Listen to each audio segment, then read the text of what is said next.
तुम्हाला आज एक प्रश्न विचारते, आत्ता या क्षणी खरंच काही प्रॉब्लेम आहे का? बहुतेक वेळा उत्तर असतं नाही, पण तरीही आपलं मन शांत नसतं. आपण सतत विचार करत असतो आपल्या भूतकाळाबद्दल किंवा भविष्याबद्दल. या विचारांमुळे आपला ताण वाढतो, एन्झायटी तयार होते आणि आपण मेंटली थकतो. पण या पुस्तकानुसार आपल्या आयुष्यातील बहुतेक दुःख हे रियालिटीमुळे नाही तर आपल्या मनामुळे तयार होतात. या व्हिडिओमध्ये आपण पाहणार आहोत की तुम्ही म्हणजे तुमचं मन नाही. वर्तमान क्षणांमध्ये जगणं इतकं का महत्त्वाचं आहे आणि तुमचं मन शांत कसं ठेवायचं. चला तर मग पाहूया.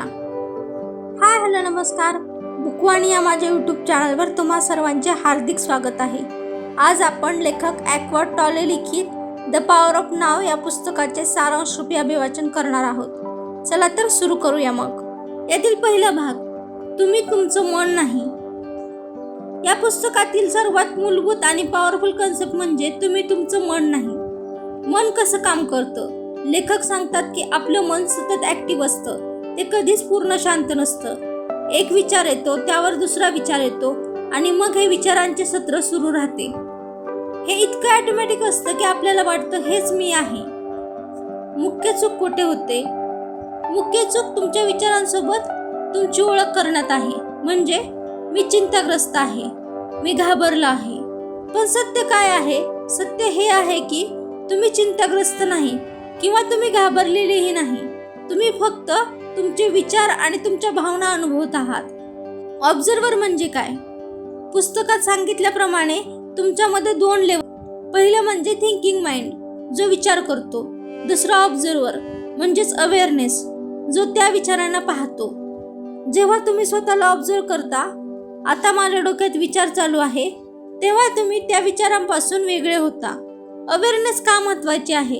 अवेअरनेस म्हणजे तुमच्या विचारांना पाहणं, त्यात न अडकणं. जेव्हा तुम्ही अवेअर होता तेव्हा तुम्हाला विचार तर येतात, पण ते तुम्हाला कंट्रोल करत नाहीत. भावना येतात, पण त्या तुम्हाला वाहवत नेत नाहीत. यामुळे तुमच्या मनावर तुमचा कंट्रोल येतो. विचारांमध्ये अडकण्याचे परिणाम. जर तुम्ही ऑब्झर्व न करता तुमच्या विचारांमध्ये अडकला असाल तर ओव्हर थिंकिंग वाढतं, भीती वाढते, ताण वाढतो, कारण तुमचं मन भूतकाळ आणि भविष्यामध्ये फिरत राहते. यासाठी लेखक काही सिंपल स्टेप्स सांगतात. पहिले, विचार पकडा. आता तुम्ही स्वतःला म्हणू शकता, आता माझ्या मनात विचार चालू आहेत. दुसरे, त्याचं निरीक्षण करा. जेव्हा तुम्ही त्याचे निरीक्षण करता तेव्हा ते जजमेंट न करता करा. तिसरे, त्यात अडकू नका. विचार करताना फक्त विचारांकडे पाहत राहा. हळूहळू तुमच्या विचारांची इंटेन्सिटी कमी होते आणि तुमचं मन शांत होतं. शेवटी लेखक सांगतात की तुम्ही तुमचे विचार नाहीत किंवा तुम्ही तुमच्या भावना नाहीत. ज्या क्षणी तुम्ही तुमच्या विचारांचे निरीक्षण करता त्या क्षणी तुम्ही तुमच्या मनापासून मुक्त होण्यास सुरुवात करता. या पुस्तकातील दुसरा भाग, ओव्हर थिंकिंग म्हणजे दुःख. या पुस्तकात ॲक्वर्ड टोले एक खूप महत्त्वाची गोष्ट सांगतात. ते म्हणतात, मानसिक दुःखाचं मुख्य कारण म्हणजे अनावश्यक विचार आहेत. मेंदू सतत का विचार करतो? आपला मेंदू कधीच थांबत नाही. तो सतत भूतकाळात जातो किंवा भविष्याबद्दल विचार करतो. हे ऑटोमॅटिक चालतं, ऑटोमॅटिक चालू राहतं. आपण ठरवून विचार करत नाही. आपलं माइंड स्वतः विचार निर्माण करतं. आपल्या भूतकाळात अडकणं. आपले मन सतत आपल्या जुन्या चुका आठवतं, आपल्या हातून झालेल्या चुका आठवतं, आपल्याला दुखवणारे अनुभव आठवतं किंवा आपल्याला झालेला पश्चाताप आठवतं. यामुळे आपल्या मनात गिल्ट तयार होतं आणि त्यातून दुःख पुन्हा जिवंत होतं. पण खरी गोष्ट ही आहे की तुमचा भूतकाळ आता अस्तित्वातच नाही. तसंच आपलं मन आपल्या भविष्याचीही चिंता करतं. आपलं मन आपल्या भविष्याबद्दल विचार करतं. काय होईल जर असं झालं तर, जर तसं झालं तर. यामुळे तुमच्या मनामध्ये भीती, ताण आणि एक प्रकारची अनिश्चितता तयार होते. पण खरं तर हे आहे की तुमचं भविष्य अजून आलेलंच नाही. ॲक्वर्ड टोले सांगतात, जास्त विचार म्हणजे जास्त दुःख. कारण विचार हे रियालिटी नसतात. ते फक्त तुमची कल्पना असतात, तुमचं अझम्पशन असतात. पण खरं तर हे आहे की आत्ता या क्षणी तुमच्या समोर खरंच काही प्रॉब्लेम आहे का? पण सत्य हे आहे की प्रॉब्लेम बाहेर नाही, तो तुमच्या माइंडमध्ये तयार होतो. या पुस्तकानुसार एक महत्त्वाची कन्सेप्ट म्हणजे सायकोलॉजिकल टाइम. सायकोलॉजिकल टाइममध्ये तुमचा भूतकाळ म्हणजे तुमच्या आठवणी असतात आणि तुमचं भविष्य म्हणजे तुमची कल्पना असते. हे दोन्ही माइंडमध्येच असतात आणि आपण त्यात अडकतो. आता यातून बाहेर कसं पडायचं? पहिली गोष्ट, तुम्ही वर्तमान काळामध्ये या. आता काय चालू आहे ते बघा. दुसरी गोष्ट, तुमचे विचार ऑब्झर्व करा. जजमेंट न करता फक्त तुम्ही तुमचे विचार ऑब्झर्व करा. तिसरी गोष्ट, माइंडला थांबवू नका, फक्त निरीक्षण करा. हळूहळू तुमचं मन आपोआप शांत होईल आणि मनामध्ये जितकं जास्त राहाल तितकं जास्त दुःख निर्माण होईल. या पुस्तकातील तिसरा भाग, तुमच्या वर्तमानाची ताकद. हे पुस्तक एका वाक्यात सांगायचं झालं तर खरं जीवन फक्त आत्ता या क्षणातच आहे. नाव म्हणजे नेमकं काय? नाव म्हणजे आत्ता हा क्षण जो तुम्ही सध्या अनुभवत आहात. तो भूतकाळ नाही किंवा तो तुमचा भविष्यकाळ नाही. तोच एकमेव क्षण जो खरा आहे. तुमचा भूतकाळ किंवा भविष्यकाळ का प्रॉब्लेम आहे? तुमचा भूतकाळ म्हणजे फक्त आठवणी आहेत, तो संपलेला आहे. पण तुमचा मेंदू काय करतो? तो जुन्या आठवणी आठवतो, तुमच्या मनामध्ये रिग्रेट तयार करतो. आणि भविष्यकाळ जो अजून आलेलाच नाही, तो फक्त कल्पना करतो. मग मेंदू काय करतो? तुमच्यामध्ये चिंता आणि भीती तयार करतो. आपण जेव्हा भूतकाळ आणि भविष्यकाळामध्ये जगतो तेव्हा आपण वास्तव सोडून कल्पनांमध्ये जगतो. वर्तमान काळ म्हणजे काय वेगळं आहे? वर्तमान काळामध्ये कोणताही सायकोलॉजिकल प्रॉब्लेम नसतो, फक्त परिस्थिती असते. उदाहरणार्थ, तुम्ही बसलेले आहात, त्या क्षणी प्रॉब्लेम नाही.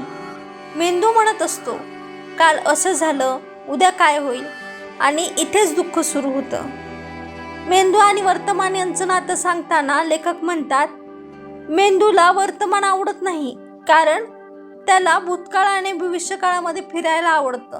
पण खरा आनंद फक्त वर्तमानामध्येच असतो. वर्तमानामध्ये राहिल्यावर काय होतं? पहिली गोष्ट, तुमचा मेंदू शांत होतो कारण त्यामध्ये विचार कमी होतात. दुसरे, तुमची क्लॅरिटी वाढते, तुम्ही क्लिअरली विचार करू शकता. तिसरे, तुमचा ताण कमी होतो कारण भविष्य चिंता नाही. चौथे, आनंद मिळतो कारण वर्तमानात कुठलाही अडथळा नसतो. मान्य करणं आणि वर्तमान काळ. तुमचा वर्तमान काळ मान्य करणं खूप महत्त्वाचं आहे. जर तुम्ही म्हणाल हे असं नसावं तर अडथळे वाढतात. जर तुम्ही मान्य केलं हे आत्ता आहे तर तुम्हाला शांतता मिळते.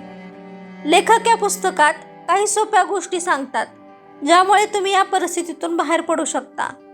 पहिली गोष्ट, श्वासावर लक्ष केंद्रित करा. असे केल्याने तुमचं मन वर्तमानात येतं. दुसरे, तुमच्या सभोवतालचं निरीक्षण करा. आता काय चालू आहे हे बघा. तिसरे, विचार येऊ द्या पण त्यांना पकडून ठेवू नका, ते आपोआप निघून जातात.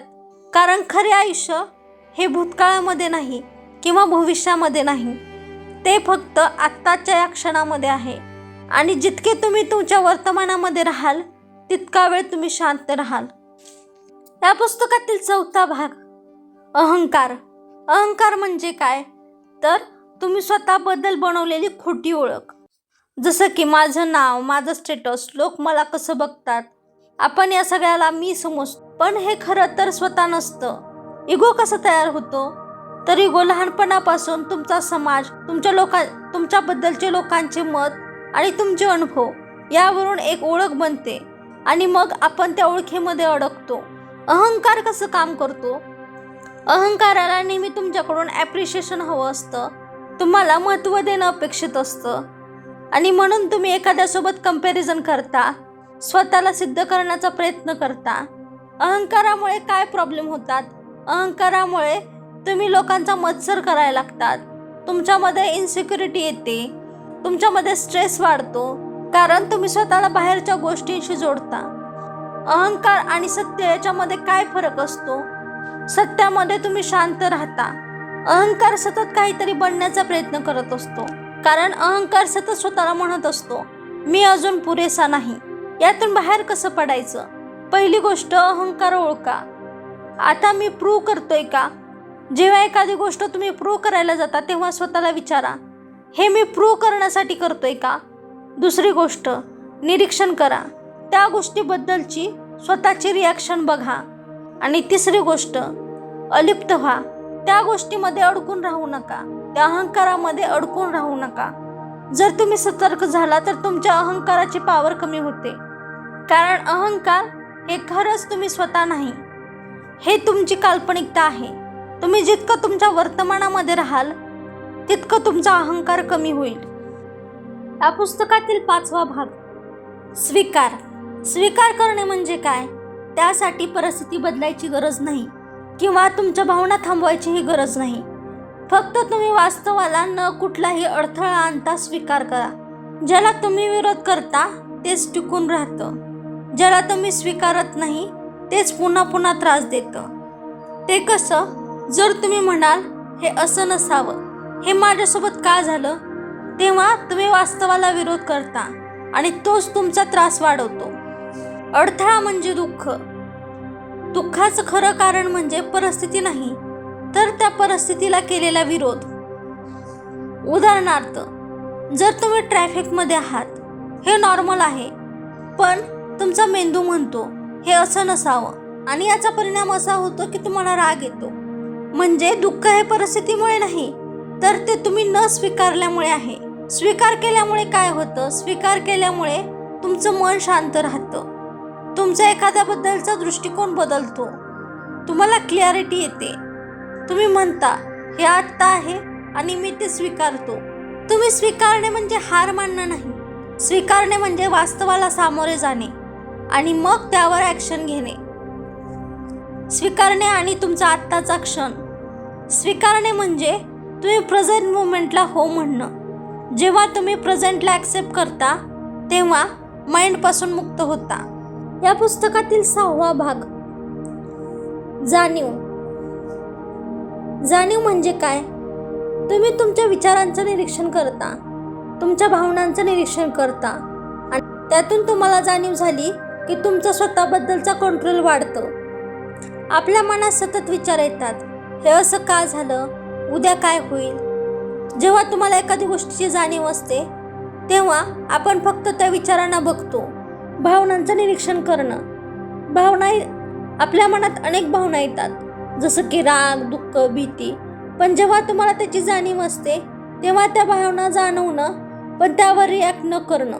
तुमच्या मनात अनेक भावना येतात, जसं की राग, दुःख, भीती. याची जाणीव म्हणजे काय? त्या भावना जाणवणं पण त्यावर रिॲक्ट न करणं म्हणजे तुम्हाला त्याची जाणीव असणं. जाणीव असणं आणि नसणं. जाणीव असल्यावर काय अवस्था असते आणि जाणीव नसल्यावर काय अवस्था असते आपण पाहूया. जाणीव नसल्यावर तुमच्या विचारांवर कंट्रोल नसतो, तुमच्या भावनांवर कंट्रोल नसतो आणि तुम्ही जे रिॲक्ट करता ते ऑटोमॅटिक असतो. जी तुमची रिॲक्शन असते ती तुमची ऑटोमॅटिक असते. आणि जेव्हा तुम्हाला जाणीव असते तेव्हा तुम्ही त्या गोष्टीचं निरीक्षण करता, तुम्ही थोडा वेळ थांबता आणि मग विचारपूर्वक त्या गोष्टीवर रिॲक्ट करता. जेव्हा तुमची जाणीव करण्याची क्षमता वाढते तेव्हा तुमचा कंट्रोल वाढतो. तुम्ही लगेच रिॲक्ट करत नाहीत, तुम्ही कॉन्शियसली गोष्टी निवडता. तुमचं मन शांत होतं, तुम्ही भावनिकरित्या स्थिर होता. या पुस्तकातील 7वा भाग, प्रॅक्टिकल टेक्निक्स. प्रॅक्टिकल का महत्त्वाचे आहे? या पुस्तकात महत्त्वाची गोष्ट सांगितली आहे, ती म्हणजे फक्त समजून घेणं पुरेसं नाही, तर ते अनुभवणंही महत्त्वाचं आहे.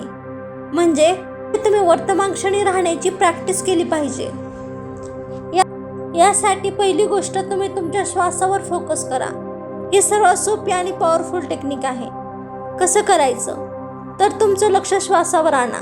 श्वास आत जाताना आणि बाहेर येताना त्याचं निरीक्षण करा. तुम्ही हे काही सेकंद केलं तरीही चालेल. याचा फायदा असा होतो की तुम्ही लगेच वर्तमानामध्ये येता, तुमचं मन शांत होतं, तुमचे विचार कमी होतात. श्वास नेहमी आत्तामध्ये असतो.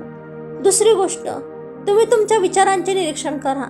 विचारांना थांबवायचं नाही, फक्त त्यांचं निरीक्षण करायचं. जेव्हा विचार येतो तेव्हा स्वतःला सांगा, आता माझ्या मनात विचार चालू आहे. त्याला जज करू नका, त्यात अडकू नका. याचा फायदा असा होतो की तुमच्या विचारांची पॉवर कमी होते, तुमचं ओव्हर थिंकिंग कमी होतं, तुम्ही शांत होता. यातील तिसरा भाग, तुमच्या शरीराबद्दलची जाणीव ठेवा. तुमचं लक्ष शरीरावर आणा. हाताचे निरीक्षण करा. श्वास घेताना छातीची हालचाल जाणवा. शरीरात एनर्जी फील करा. म्हणजे तुमचं लक्ष माइंडकडून तुमच्या बॉडीकडे शिफ्ट होतं. याचा फायदा असा होतो, तुम्ही वर्तमानामध्ये येता, तुमचं मन शांत होतं. यातील चौथी गोष्ट, थांबण्याची सवय. रिॲक्शन देण्याआधी 2-3 सेकंद थांबा. श्वास घ्या. तुम्ही रिॲक्ट न करता रिस्पॉन्ड करता. यामुळे तुमच्या भावना कंट्रोल होतात. हे दररोजच्या आयुष्यात कसं वापरायचं? जेव्हा तुम्हाला ताण येतो, तुम्हाला राग येतो, एन्झायटी वाढते, तेव्हा तुम्ही तुमच्या श्वासावर फोकस करा. तुमच्या विचारांचं निरीक्षण करा. तुमची बॉडी फील करा. फक्त 10 ते 20 सेकंदसुद्धा पुरेसं आहे. ह्या छोट्या छोट्या गोष्टी आहेत, पण तुम्ही ह्या जर केल्या तर तुम्ही तुमच्या वर्तमानात राहण्यास तुम्हाला मदत होईल. याबरोबरच लेखक ॲकवर्ड टोले लिखित द पॉवर ऑफ नाव या पुस्तकाचे सारांश रूपी अभिवाचन समाप्त झाले आहे. भेटूया मग एका नवीन पुस्तकासह नवीन व्हिडिओमध्ये. तोपर्यंत हे पुस्तक तुम्हाला आवडलं असेल तर या पुस्तकाची लिंक व्हिडिओच्या डिस्क्रिप्शनमध्ये दिलेली आहे. तिथून हे पुस्तक तुम्ही खरेदी करू शकता. आणि हा व्हिडिओ तुम्हाला आवडला असेल तर व्हिडिओला लाईक करा, शेअर करा आणि चॅनलला सबस्क्राईब करा. नवीन व्हिडिओच्या नोटिफिकेशनसाठी बेल आयकॉन दाबायला विसरू नका. धन्यवाद.